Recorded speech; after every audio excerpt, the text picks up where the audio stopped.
সুপ্রভাত। কেমন আছেন বন্ধুরা?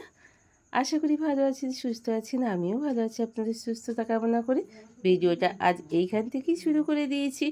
তো চলুন, কি সুন্দর মাঠেতে ধান পেকে গেছে। এগুলো বোরো ধান, জানেন তো, হলুদে হলুদ হয়ে চলে এলাম এবার রান্নাঘরে। তো চা চাপিয়ে দিয়েছিলাম। চাটা চাপিয়ে দিয়ে চাটা অনেকটাই হাতের উপরে পড়ে গেল। গরম চাটা সাঁড়াশিটার জন্য সাঁড়াশিটা হঠাৎ করে বাটিটা বেঁকে গেল, চাটা পড়ে গেল। তো ভীষণ আজকে দেরি হয়ে গেছে ঘুম থেকে উঠতে, জানেন, পুরো ঘুমিয়ে গেছি। 7:30টায় ঘুম ভাঙলো, আর বাবি বেরোবে 8টা 40-এ, ট্রেনে বাবি যাবে। তো ঝপ করে বিরিয়ানি চালের দুটো ওকে আগে ভাত করে দিচ্ছি। এর জন্য একটু লাল লাল করে আলু ভাজা ভেজে দেবো, আর একটু সোনামুগের ডালটাকে বেশ করে আগে ভেজে নিয়েছি।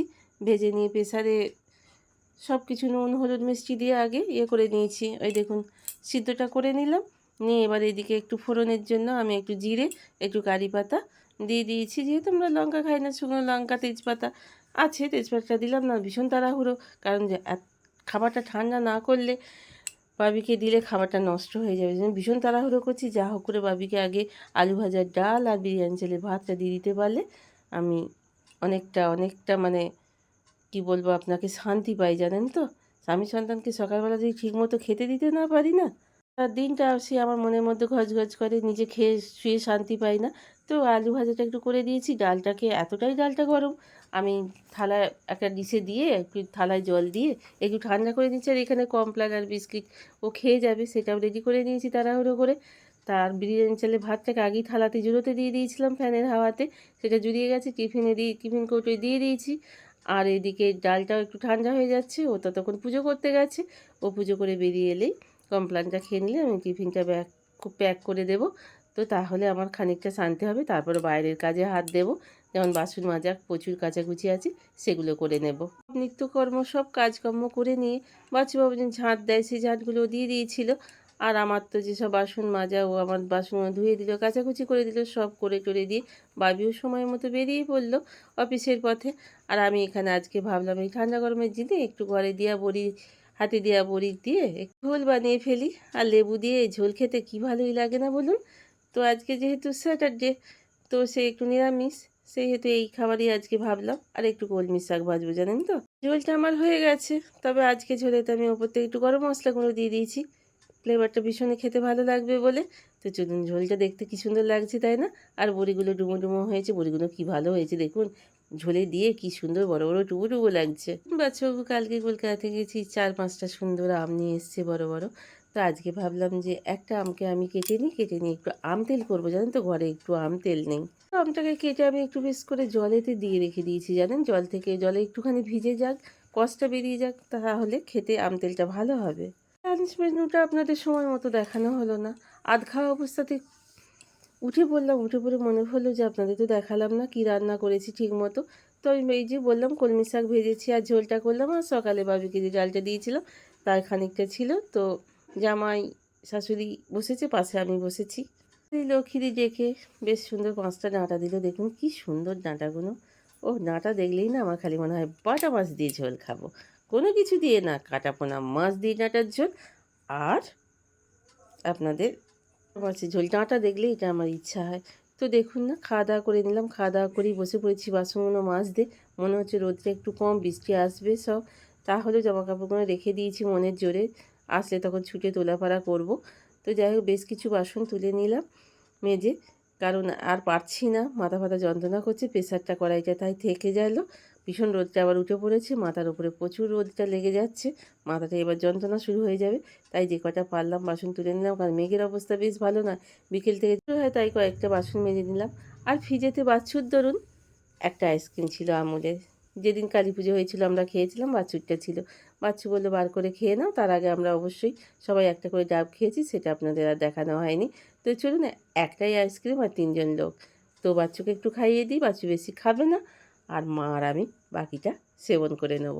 আইসক্রিম এই ভ্যানিলা খেতে আমার ভীষণই আমার ভালো লাগে, তাই ভাবি আনেও। তো চলুন, বাচ্চুকে খাইয়ে দিয়েছি, মায়ের মুখে একটুখানি দিয়ে দিই, আর বাদ বাকিটা এবার যেটুকু আমার ভাগে আছে সেটুকু আমি খেয়ে নেব। তো ভাতটা দেখেছেন, ভাতের কথা বলে ফেলাম, খাওয়া দাওয়া হয়ে গেল, তারপর আবার ভাত খুঁজছি। তো যাই হোক, এইটুকু আমার ভাগে পড়েছিল, সেটুকু আমি খেয়ে নিই। এখানে মা চুপ করে বসে আছে, মাকে আবার একটু দিয়ে দিলাম, কারণ মাকে তো আর এইসব এনে দেবার মতো কেউ। তো এখনও ঘড়িতে বাজছে 4:15 নাগাদ। তো আমি বাইরে বেরিয়ে এসেছি, ছোটো ছোটো আলু বেশ কিছু নিয়ে নিয়েছি এবং ছাড়িয়ে নেব। ছাড়িয়ে নিয়ে বেশ করে ছোটো ছোটো করে গোল গোল করে কেটে নেব। গরিবের ঘরে গরিবের মতো টিফিন, প্রত্যেকদিন বড়লোকি খাবার তো খাওয়া যায় না, তাই তিনজনা মিলে এই আলুগুলো ভাজা দিয়ে মুড়ি খাবো।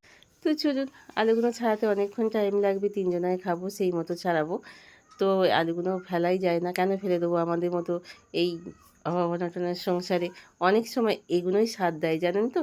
এইগুলোকে একটু ছাড়িয়ে নিয়ে সুন্দর করে আলুর দম হয়, সুন্দর করে একটু সয়াবিনের তরকারি করলাম, একটু নিম পাতা ভাজা করলাম, একটু উচ্ছে আলু ভাজাতে দিলাম, দেখবেন অনেক উপকারে লাগবে। কোনো জিনিস ফেলে দিয়ে যায়, যাকে রেখে দেবেন সেই আপনার একদিন না একদিন ঠিক স্বাদ দেবে।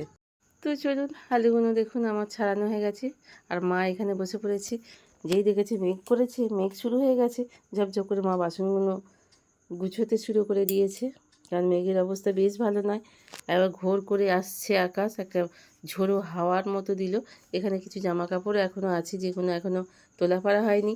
আর মেঘ করেছে দেখি বাচ্চুও ছুটে চলে এলো, এসে বললো কড়াইটা আর প্রেসারটা মেজে দিই, জল হওয়ার আগেই এগুলো কাজগুলো সব করে নিই। বেশ কিছু বাসন মেজে নিয়ে প্রেসারটা আর কড়াইটা রেখে দিয়ে উঠে পড়েছিলাম। তো যাই হোক, তো চলুন, হঠাৎ করে দেখছি সুন্দর মিষ্টি হাওয়া দিতে দিতে হঠাৎ করে মেঘ ঘোর করে এলো, দেখুন, বুঝতে পারছেন কি অবস্থা। তো এলো মনে হয়, এই বৃষ্টি ঝড় এলেই বুঝতেই পারছেন আমার ভাঙা ঘরে সেই চাঁদের আলোর মতো অবস্থা, ভাঙা আলো জলের ছিটে আর কি, ভাঙা ঘরে জলের ছিটে। তো সুন্দর হাওয়া দিচ্ছে, ওই দেখুন, ভীষণ সুন্দর হাওয়া দিচ্ছে। তো চলুন, আমি টক করে এগুলো কেটে নিই, এগুলো আলুগুলো সন্ধ্যেবেলায় ভাজবো, জানেন তো, গরিবের ঘরে গরিবের খানা, সন্ধ্যেবেলাকার টিফিন। টেবিলে যা গ্লাস কাপ টাপ সব ডাবের জল ফল খাওয়া হয়েছিল, মা তাহলে নামিয়ে দিতে চলে এসছে। তো দেখছি যে তাড়াতাড়ি জল বৃষ্টি এসে যাবে, তাড়াতাড়ি কাজগুলো করিয়ে নিই। হ্যাঁ, দিয়ে ঘরে ঢুকে পড়বো না।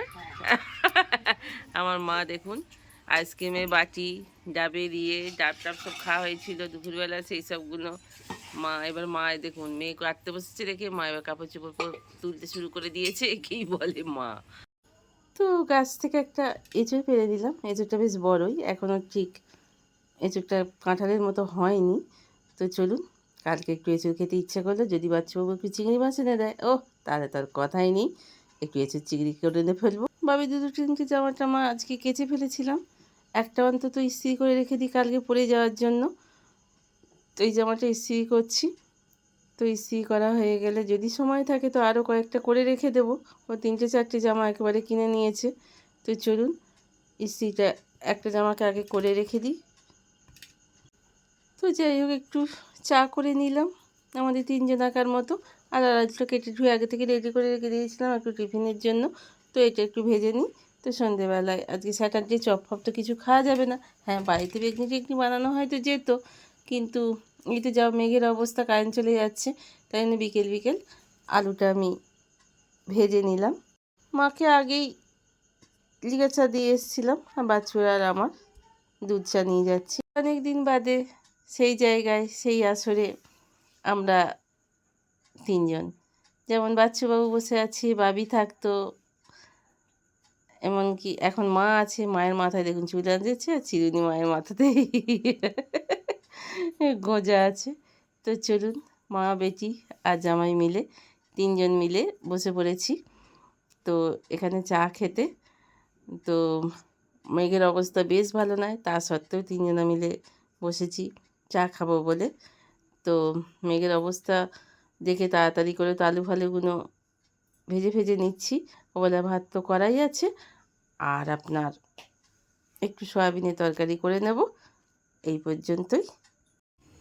এই দেখুন, আমাদের বাড়িতে পুরো পুকুর হয়ে গেছে, আপনাদের যে দেখাই। আমাদের মতো নিম্ন মধ্যবিত্ত ঘরে পরিস্থিতি এরকমই হয়। আমাদের উপায় থাকলেও, ইচ্ছা থাকলেও, মানে উপায় থাকলেও না, ইচ্ছা থাকলেও কোনো উপায় থাকে না। আমাদেরও ইচ্ছা হয় ভালো থাকি, ভালো ঘরে থাকি, ভালো সব কিছুটাই, কিন্তু স্বামী সন্তানের আয়ের ওপরে সব কিছুটাই নির্ভর করে। সেই বুঝেই সংসারে সব কিছুটা মেনে নিতে হয় আমাদের। জলই বলুন, আজকে বাচ্চুবাবু আছে তাই জলটা তুলে দিচ্ছে, নাহলে এই কাজটা তো আমাকেই সারাদিন সেইভাবেই করতে হয়। তো তো হাসি মুখে সব কিছুটাই মেনে নিতে হয়, ভগবান যেটা দিয়েছে সেটাই। কারণ আমার তবু জল পড়ুক আর যাই পড়ুক, ঝড় হোক, তবু তো একটা ছাদের নিচে আছি। কত মানুষ রাস্তার ধারে, কত জায়গায় গাছের তলায় পড়ে থাকে, তাদের কথা ভাবলে নিজেদের এই কষ্টটা অনেকটাই লাঘব হয়। বারবারই কারেন্ট চলে যাচ্ছে, কারেন্ট চলে যাওয়ারই কথা। ভালোই তো ঝড় হলো, বিকেল থেকেই আপনাদের দেখালাম। তো ওই ফোনের ফ্ল্যাশ লাইট জ্বালিয়ে রান্নাটা করে নিলাম। আজকে যেহেতু স্যাটারডে, কী রান্না করবো বলাকে, তো ভাত তো করেই রেখে দিয়েছিলাম,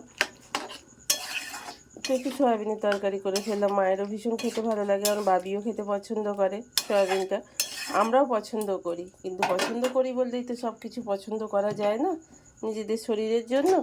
তাই আমাদের ইউরিক অ্যাসিডের জন্য সয়াবিনটা খুব একটা খাই না, একেবারেই ধরে বারণ করেছেন ডাক্তারবাবু। কিন্তু প্রয়োজনের তাগিদে খেতেও হয়, জানেন তো। আর তরকারিটা হয়ে গেল, একটু কসুরি মেথি দিয়ে দিয়েছি, ঘরে হোমমেড যে আমার জিরে গুঁড়ো, ধনিয়া গুঁড়ো আর আদা গুঁড়ো ছিল, আর একটু লঙ্কা ছিঁড়ে দিয়ে করে নিয়েছি। আর নামাবার আগে একটুখানি হিং তেলেতে গরম করে দিয়ে দিচ্ছি, যদিও তেলটা একটু বেশি হয়ে গেছে, এবার ফরফর ফরফর করবে মনে হয়, আগুন জ্বলবে।